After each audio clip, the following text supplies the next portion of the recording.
Hello বন্ধুরা, তোমরা সবাই কেমন আছো? দুদিন ধরে খুব ঝড় বৃষ্টি হচ্ছে, তাই সকালবেলা আমার হাজব্যান্ড বলল যে কিছু বানাও তো। তাই পরের রাত্রে ছাতুর কচুরি আর সাদা আলুর তরকারি বানিয়ে ফেললাম। এটা কার কার প্রিয় আমাকে একটু জানিও তো। তরকারিতে যদি নুন না দাও তাহলে যেমন বেস্বাদ লাগে, জীবনে যদি ভালোবাসা নাই থাকে তাহলে জীবনটাই ব্যর্থ। সবসময় নিজেদের কথাগুলো ভাবো, নিজেদের কথাগুলো না ভেবে একটু নিজের লোকের কথা শোনা খুব দরকার। সে তোমার সব কিছু মান অভিযোগ রাগ সব কিছুই মেটায়। তাই বলি কি, নিজেদের লোকের কথা শোনা খুব দরকার। নিজের লোকের কথা শোনো, তবেই সম্পর্ক ঠিক থাকবে।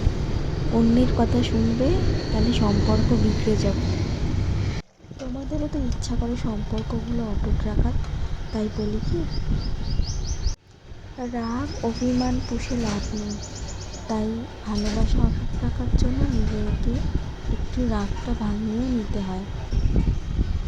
চলো আজকের মতো টাটা, কাল দেখা হবে অন্য একটা রেসিপি নিয়ে।